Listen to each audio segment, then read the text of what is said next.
Hi, everyone. I'm Dr. Denise Maduli-Williams, and I teach English and English language acquisition at San Diego Miramar College.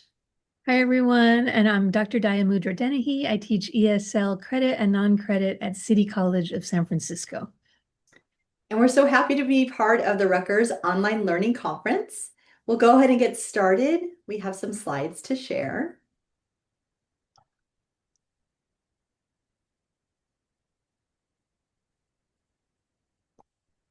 So we're so happy to be here as part of the Rutgers Online Learning Conference 2026. Our theme is AI literacy, agency, and human-centered decision-making. So we'll do just a brief overview of today's roadmap. We'll do a short introduction, but the heart of our presentation are the classroom examples and activities. And we set that up to be divided into three parts: the beginning of the semester, during the semester, ending the semester. And then we want to end with a call to action to help you think about how our activities might apply to your setting. Okay, so on the slide are two photos of me. The one on the left is my high school graduation. And if you can't see it, I have this amazing permed hair and blue mascara, electric blue mascara, which you probably can't see. And the right side is me at my beautiful campus at San Diego Miramar College. So as Dia and I mentioned, we are both community college professors, and we're so proud to be teaching the top 100% of students. I also am the online faculty mentor and the online accessibility mentor at my college. So those roles are very important to me. And part of what we share today has to do with online learning. And I'm very much working with AI and writing in my classes and thinking about how this affects student learning. And these are two pictures of me. The right side, you'll see me on my little banana handle bikes or banana seat bike with the long handles, with my brother pushing me. Same hairdo that I still have, I guess. And the left side is me last year in Nepal at a workshop on AI that I gave to teachers out in the countryside. And I've been really interested in helping students and faculty build their digital literacy with integrity and a perspective on digital wellness. I love those photos of you. So right now, there's a lot of tension in our communities, a lot of excitement about AI, a lot of fear, some confusion. There's some overuse. And what we're finding is there's not enough real guidance on AI for both students and faculty.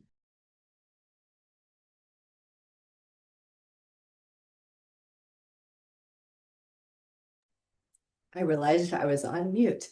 A lot of the conversation around AI use, at least where I'm coming from in higher education, has been around detection. But we really want to focus on decision making. We are finding that these detection tools do not solve the real issue. And we want to support students in making ethical decisions, using judgment, being able to be reflective about the context that they're using AI and having their own agency and figuring out the best times and places for when AI use works for them, not just in our classroom and academic setting, but also in their personal lives. So you'll find that we're really focused on moving from detection to decision making. Okay, so we're going to get into the heart of our classroom examples and activities, and we'll start with the beginning of the semester. This is so important to set the tone early, and Daimudra and I do this even before students walk into the classroom, whether that's clicking into our online setting or physically walking into the classroom. They have experienced some type of AI use so far. So this is a really important opportunity to be transparent and let students know where we stand before the semester begins. So this slide shows a screenshot of part of my AI policy for my syllabus. I know it's very text heavy, but I wanted to just focus on a couple things here. So what I do at the beginning is talk about how I believe it's important for students to be able to explore new technologies thoughtfully and responsibly. So I don't start off the bat talking about what they cannot do with AI. I instead talk about the ways we'll use it and the ways we'll have an open conversation about it. And I introduce right away in the syllabus this WISE framework, which I will talk about later, but it's really about ethical decision making in the student's hand and how AI can support learning. So I like to start off with this so students know that we're going to be using AI in thoughtful, responsible ways. And then I do go into kind of the things that a lot of us have in our syllabi now, which is how I consider AI appropriate uses in our class. And then I do go into, unacceptable uses of AI as well. So the second part of my syllabus is more focused on transparency and accountability. This is the part of the syllabus that kind of changes every semester. I always find some kind of situation each semester that I hadn't thought about with how students are using AI. And then I have to be reflective in my own ideas about how I want to incorporate it in my class. So I find that this changes a lot. And the section that I included this time, which is new, was about authorship and accountability, realizing that students are human, and when given the chance, we might turn to AI in ways that might not be supportive of learning. And I want to be really transparent with students about the ways that I want them to use it wisely. So these are the things that flow into my syllabus before the semester even begins. So I did not want to share my final words here. I actually write at the very end that we will explore AI as a tool to augment our skills, not replace them.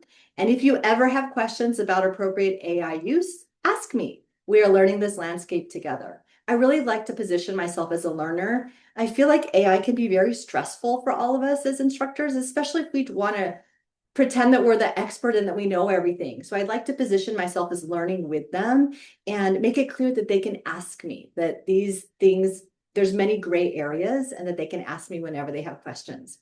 And then I also put a disclosure that I used AI to refine my organization and clarity of my own AI policy. And because I ask students to disclose and reflect and share their own AI use, I think it's really important that I model that from the beginning as well. So I have a couple examples of student comments on my syllabi because I have them do a syllabi reflection. And I found it's really interesting how positive they are to read the AI policy. I don't always ask them specifically about that. I just ask them about the syllabus in general.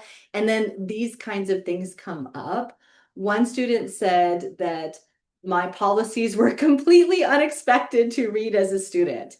And I don't think it's unexpected at this time for students to have an AI policy. I think what's unexpected is perhaps the tone that we are going to be learning it together, and that there's different ways that we might be using it. I think that students are getting more accustomed to seeing a list of do's and don'ts. So I think that might be what is unexpected for them.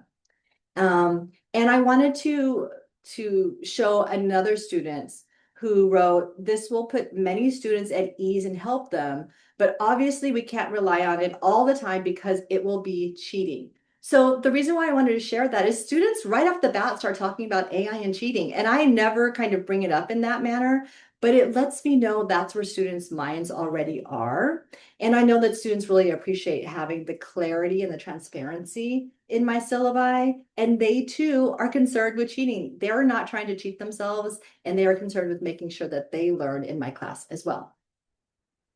So one other thing I do is an AI survey, and I think this is so important because I don't know what students know. And I know that when we talk about AI, I sit in a lot of rooms and presentations and panels and webinars where students are missing. So I need to know what students already know and believe about AI. So I have a survey, again, that has kind of changed and grown over time, but I'm really getting to what is their AI knowledge? What's their comfort level using the tools? Do they have prior use? What are their questions and concerns? And this is a question that I've added in some iteration in every survey, which is just to ask them, tell me about a time you used AI in your personal or academic life. And this is really great because students tell different stories of their AI use. Mothers might say that they're like, using it for recipes, or someone might say they're trying to figure out their travel arrangements. One student posted an AI picture that she had created of herself graduating. So you just never know what students are using AI for, and I love to hear those stories from them.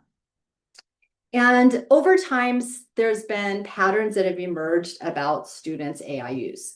So we know it's now been about 3 years, since we first started seeing these small steps with AI. And over time, what I've noticed is that more students have experience using AI. When I ask about prior use or about comfort level, I mean, it's just rising every semester, the use of AI. But students, most have not been explicitly taught how to approach AI in academic settings. They learn from their friends, they learn from TikTok. They might have figured out these like side roads, but no one has really explicitly taught them how to approach it. And then also, students are very concerned themselves about cheating and not learning. So I find that so interesting that a lot of us really want to make sure students aren't cheating, but students already have that mindset. They're coming in and they do not want to get cheated out of learning. And this is something that they consistently tell me in their surveys. And then the last one is they want transparency. They know that different professors have different approaches and that different colleges have different guidelines, and they just want to know explicitly, how do I not get in trouble in this class? How do I make sure that my academic integrity with this professor stays strong? So I always think about this as I approach my students is, one, talk to students, and secondly, trust students. That's really where I begin the semester with my survey and with my syllabi. And now we'll turn to Dayamudra. So, as we're thinking about AI in our values-based framework, bringing in what we're doing offline as well and building a learning community with our students. So on this slide, there's a little Bitmoji of me on the right side saying, "Oh, happy day," running through a field of daisies. And one of the first activities that I do with my students is give them a choice, an AI playlist, not an AI playlist, a joy playlist. So they can choose from either 2 podcasts or 3 videos with this theme of joy. So really bringing in mental health, bringing in building joy and happiness in our lives. So using the technology to find different mediums for students, but also thinking about what we're doing when we're not in class, when we're not on the computer.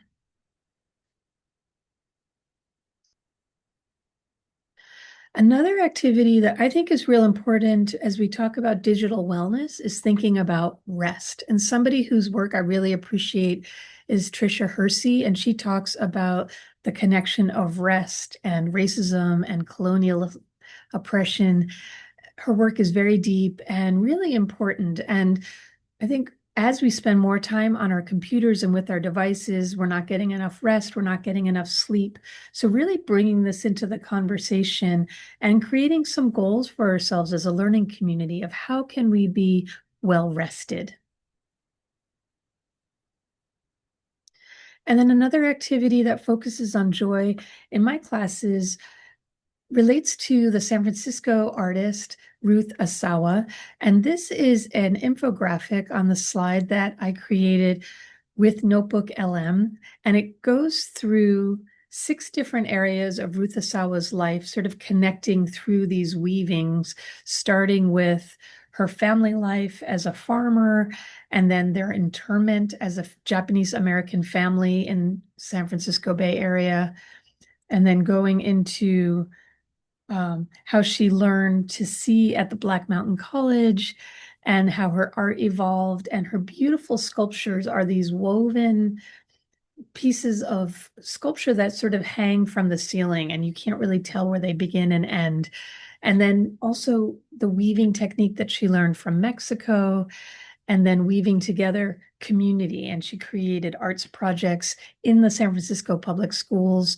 And she was doing all this while she was raising 6 kids. And she talks in this video that we watched together about her kids talk about how she used to just do her art at the kitchen table. There were always things hanging over the kitchen table. So I really like adding this visual element. And Denise and I always talk about how we can bring in different modalities and also keep accessibility in mind.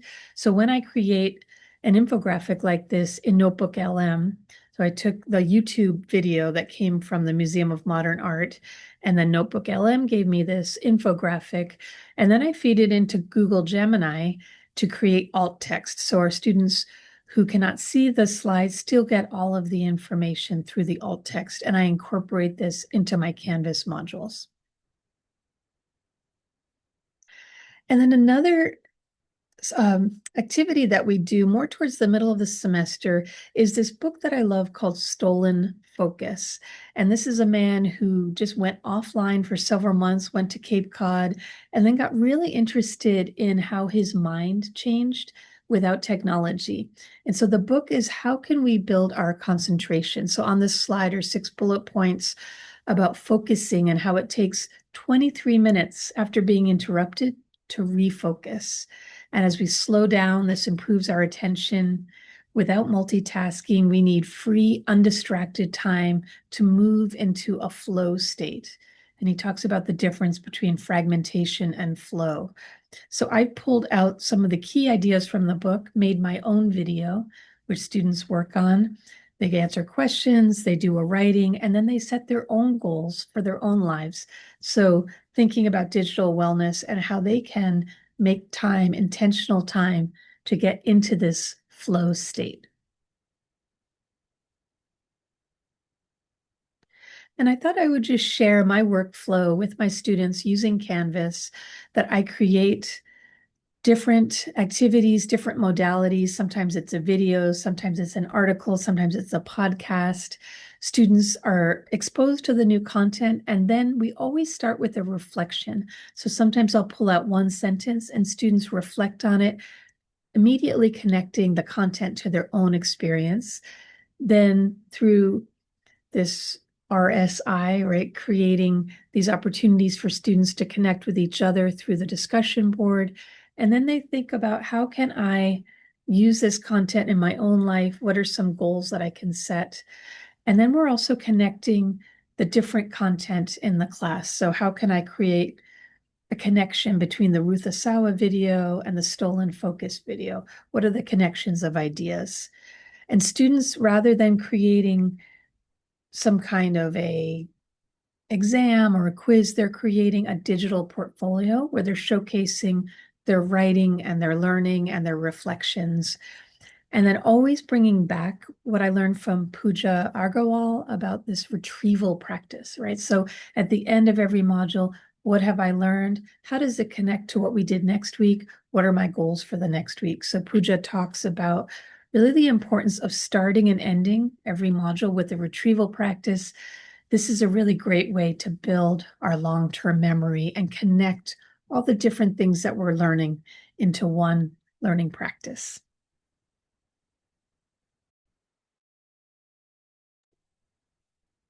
Okay, we'll move into some of the things we do throughout the semester. And I mentioned this before, that I share with students when the semester starts that we'll be working with the WISE framework by Dr. Saba Kidwai from Designing Schools. And what you'll see on this slide is just 4 words really big, WISE for WISE.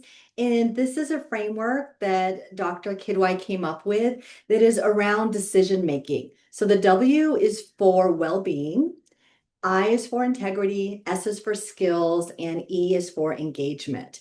So instead of telling students when they can use AI, instead they get to use their own judgment and think about, is using AI for any particular moment going to affect my well-being or others around me? How am I using AI with integrity in a way that's honest and fair? What skills can I learn from AI, but then what might I miss learning? And the last one is for engagement. So does using AI help me engage better with what I'm doing? I really love this framework for thinking about AI, and students really work well with it, and I found it really helpful. So what I do is exactly what I learned from Dr. Kidwai, is I have students look at different scenarios of AI use and then apply the WISE framework to individually and then as a group think about the AI use. So I introduce different real life student scenarios, and these are ones that I've experienced in my classroom.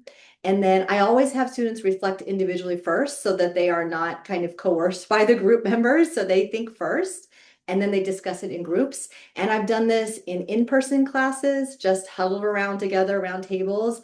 And I do that in all of my online classes as well through discussion board forums. And then students apply the WISE framework to analyze their decisions. The most important thing is that there is no correct answer. There's no correct answer that I am looking for.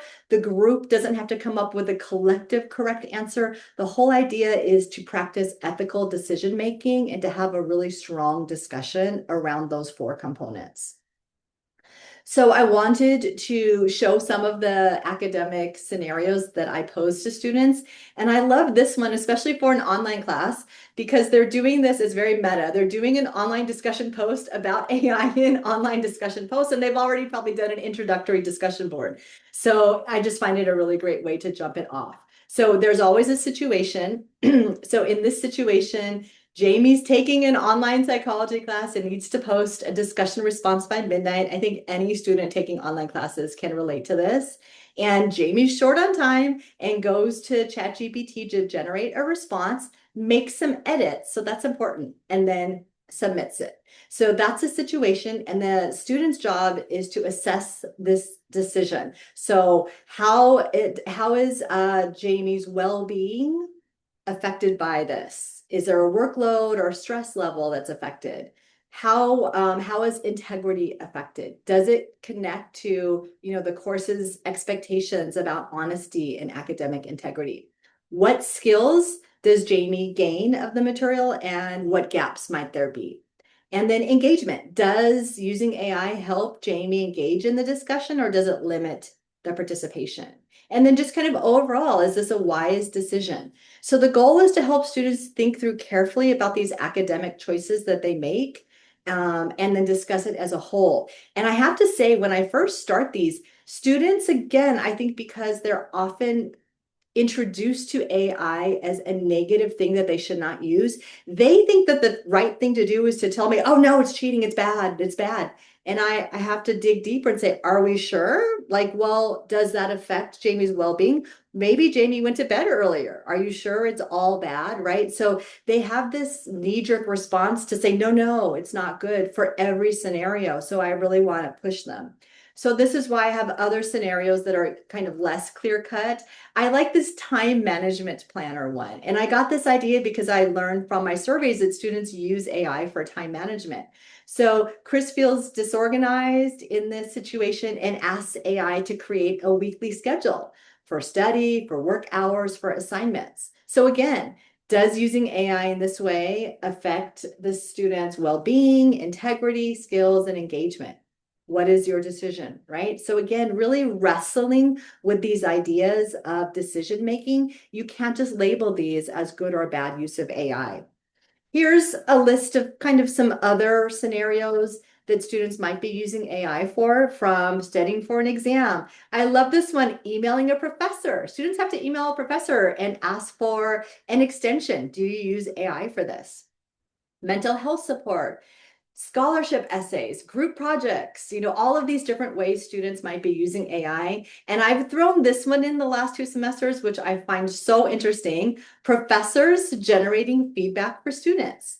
So does this affect the professor's well-being, the professor's integrity, skills, and engagement? Students have a lot of thoughts on this last one. So it's also good for me to get a window into that. But as you can see, these are all situational and they require deep thought and decision-making on the student's part. And I just want to share a couple examples of students' posts. I'm not going to read all of them, but you can see that students really take time to think about this. So this student highlighted in terms of this scenario about using AI to generate an essay. They felt that it was not a wise decision. But they really dove into it, not just because it's cheating, but this could lead to a lack of confidence in writing without the help of AI. That this option might replace opportunities for developing writing, organizing thoughts, and revising independently. They're really able to articulate why this is not a good use, not just, I don't want to get an F from my professor. And we always talk about critical thinking, but we have to urge students to critically think about using AI critically. So I love that in this case, the student went above and beyond and thought about some of the readings we were doing in class about critical thinking and decided that this use undermined the critical thinking.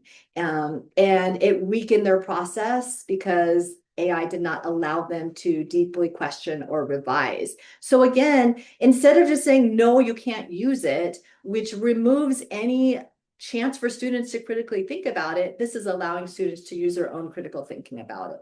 And then the last example here is that I just love when students start to respond and talk to each other. This was a student responding to another student in the scenario about mental health. And the student mentioned, oh, I actually turned to AI for mental health advice late last night.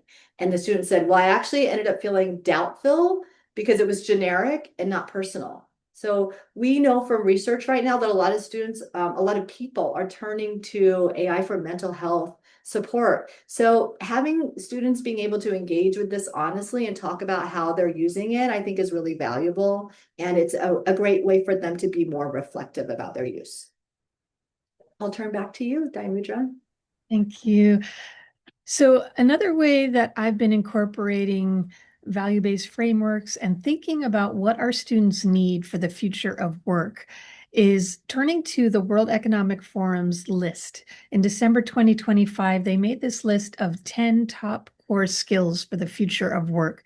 These are skills that students are going to need by the year 2030, and they update this list every couple of years. So on this slide, I took the list and I put it into Notebook LM again, and then also created alt text in Google Gemini for students who can't see the slide.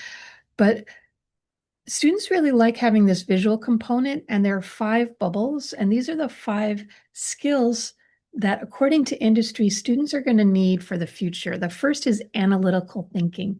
So I think Denise just gave us a really good example of analytical thinking, critical thinking skills. But the second is resilience, flexibility, and agility. So some of the things I was talking about before in terms of joy, in terms of rest, in terms of creativity, leadership and social influence, creative thinking. So bringing in artists like Ruth Asawa. I also have the artist Bisa Butler. We look at her work of quilting beautiful images from old black and white photographs of African Americans, and motivation and self-awareness. So this is part of the reflective practice. Number 5 is technological literacy. So we're all thinking about that with AI. But then after that comes empathy and active listening. So we actually do a whole study of nonviolent communication and ways to give feedback. We do the feedback sandwich, but also the feedback wrap. We think about constructive and destructive feedback. And this also leads to some really interesting conversations about cultural differences and working in global situations where people have a different idea of how direct or indirect to be. Curiosity and lifelong learning. So this is the retrieval practice. Talent management. So how do we train our students to be leaders in groups? And I think that Denise showed us that with her group work. And then also service orientation and customer service. So I really have been guided by this as a design for my units of what are the skills that students need moving forward, and are we incorporating these skills into all of our assignments, all of our activities in our classes. So thinking specifically about using AI in the class, both Denise and I have been inspired by Anna Mill's PAIR model. And on the screen are 5 little octagons of 5 steps. So the first is AI policy and readings. So we both do that. We train our students in what our policy is. We read different things about AI ethics. I do a lot with AI safety, and especially for students who are parents, thinking about how to keep your kids safe in the AI environment. So we start with that. And then we do something without the technology. So students in my class, they're writing a problem-solving email, and then they go into small groups and they get feedback from 2 classmates. Then they take the email and they get feedback from AI. If they don't want to use AI, there's always a choice to use a tutor. And then they reflect, and then they revise the email. So this model can be used for any writing assignment. And Denise and I have used this in lots of different ways. So I'm going to show you sort of how it breaks down in my lesson.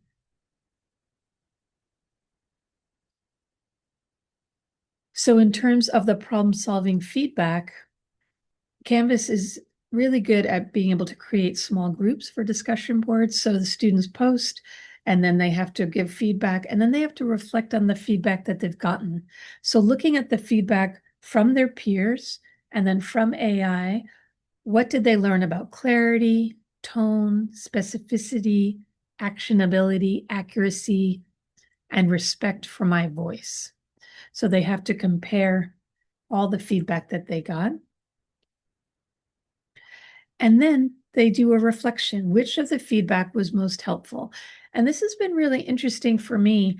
I think that the AI is very reliable. It's there. Sometimes the students don't post to each other, right? So there's that human element. And then they have to negotiate that. And I have to give them enough time to get feedback from one another. But something that they have said is that the other students really understand their situation and they have a cultural sensitivity that the AI didn't have. At the same time, sometimes the AI can be more helpful in terms of grammar, tone, vocabulary, but sometimes the feedback is too generic.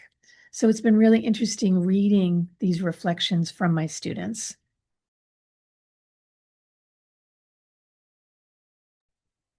Okay, we have a short section left to talk about ending the semester. So a final project that I've been working on is called the AI Manifesto Project. So throughout the semester, we are thinking about AI. We're using AI tools in different ways.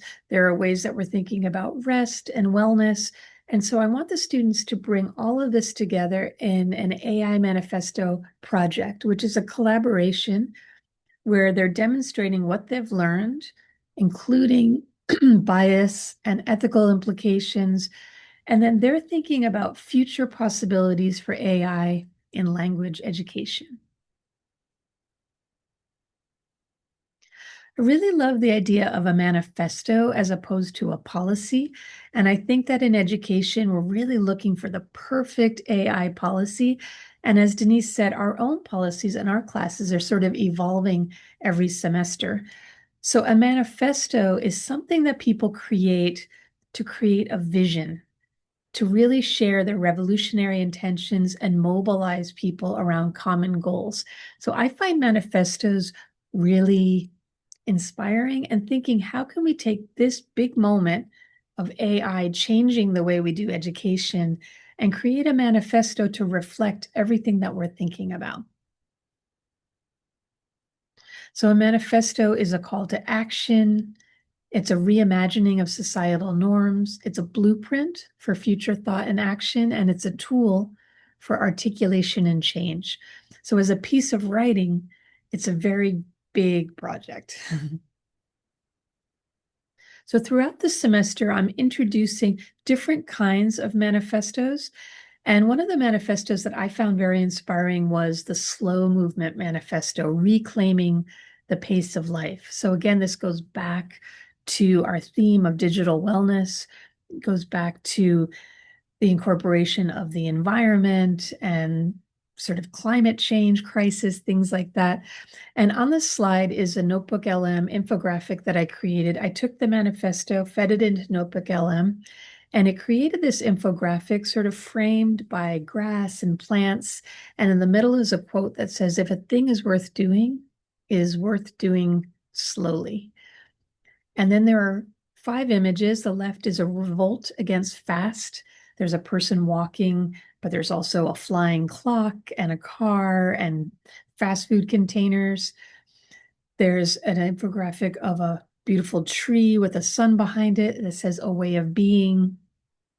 And then on the right side is slowness and practice. We have slow travels in cities, a clean city with a woman biking and other people walking and shopping.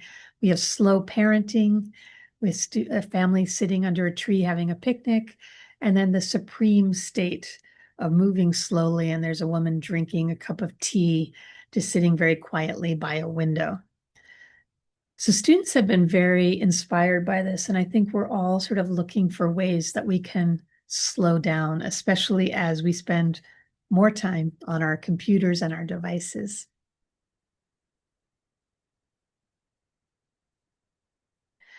And the next manifesto comes from Michael Pollan's book, where he talks about healthy eating. And basically, he has a manifesto of 10 points. And then he also has a one-line manifesto, which is eat a variety of food, not too much, mostly plants.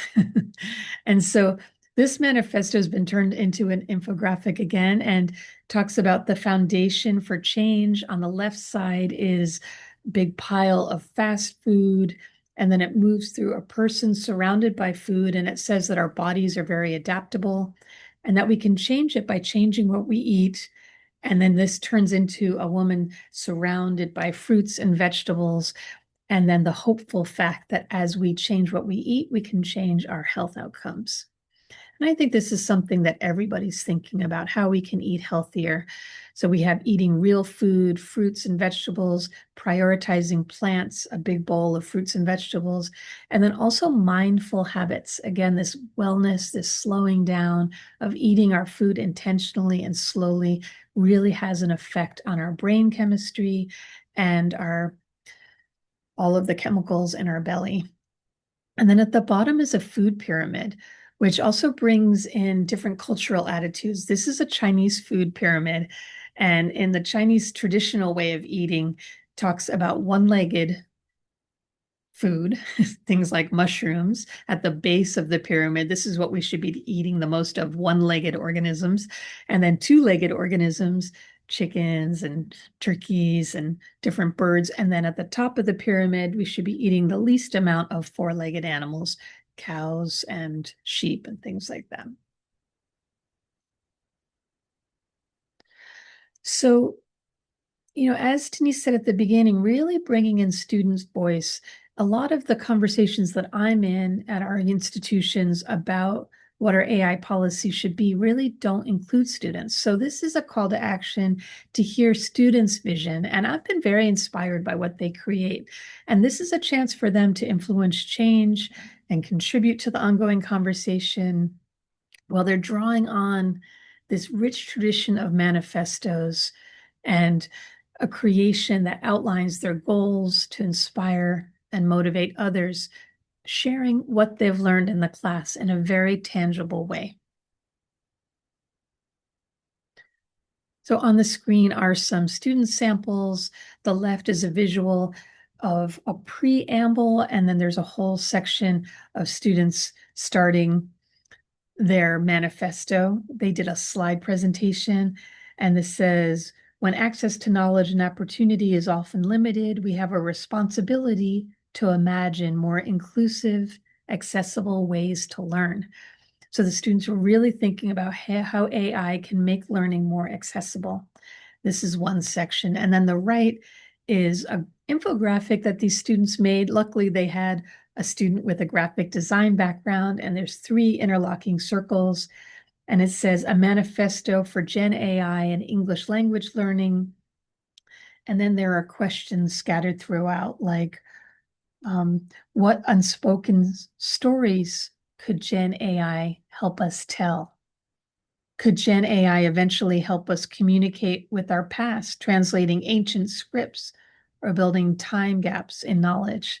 So some really interesting reimaginings that I hadn't even thought about in terms of students' learning journey.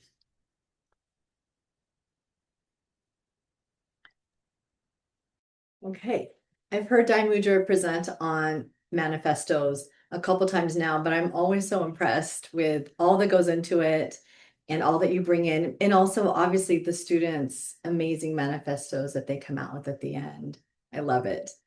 I like to end my semester with end of class final reflections. I've always done that, but now I close the gap, close the circle with AI. So I start with it and then we end with that. So we use it in different ways throughout the semester, always focused on decision making and learning and growth. And so I like to ask them just general questions about what did you learn about AI this semester? What changed? How might you apply the WISE framework to other areas of your life? And lately, I've been asking, what do you need next? What are the other tools and ways that we can support your learning? What are your future needs for AI? So that's just always a nice way to end the semester and to see how their comfort level, their interest, and their learning and knowledge have changed throughout the semester. I'm going to share just two small graphs that have to do specifically with the WISE framework since I shared the scenarios. So this one is a pie chart, and I just asked students after completing those scenarios this semester, how confident do you feel in making responsible decisions about AI use? And the confidence is very strong. So 47% more than said they're very confident, and 43% says somewhat confident. So I love this because they're not waiting for guidelines or rules. They are applying it themselves and feeling more confident in how and when they can make responsible decisions about AI use. And then similarly, I asked them, when using AI tools this semester, how often did you consider the WISE principles? So I had, similar to Dayamudra, shared for them how to use Notebook LM. Students are on their own trying out different AI tools. So throughout the semester, I kind of reminded them repeatedly about the WISE principles. So again, this pie chart reflects that 27% said they always apply them or consider them, and over 44% said often, and 17% said sometimes. So a large portion of students now kind of have this WISE framework. They're starting to internalize it. And before just jumping on an AI tool, they're considering these things about well-being, integrity, skills, and engagement, which I think is really wonderful.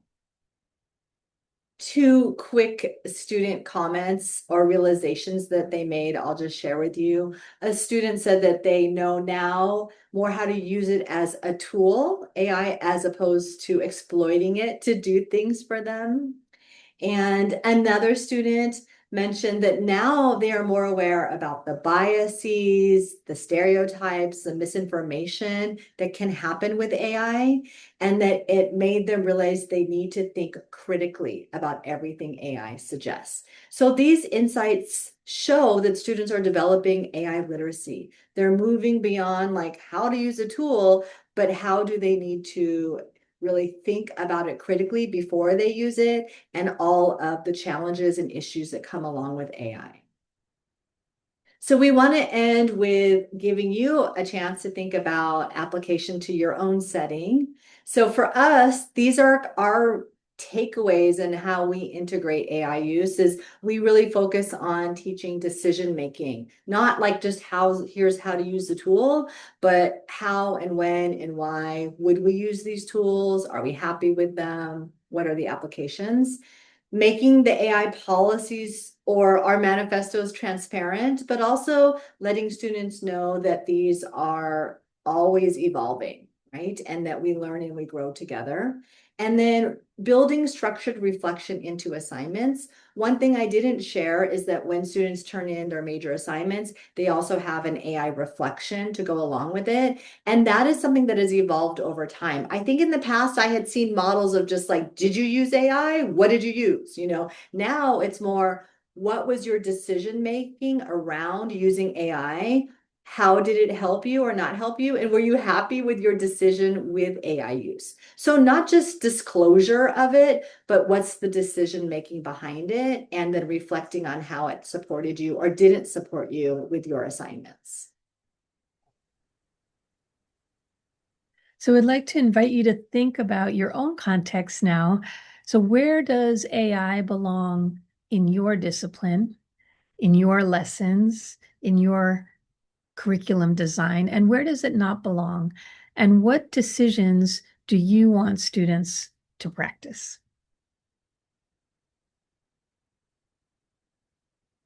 So thank you very much for joining us. We're really happy to have this opportunity to be part of this Rutgers Online Learning Conference and to be in this professional learning network with all of you.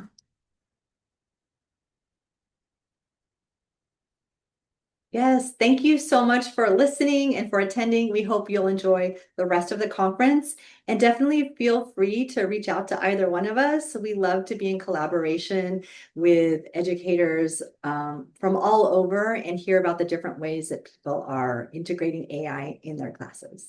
Thank you. Thanks, everyone.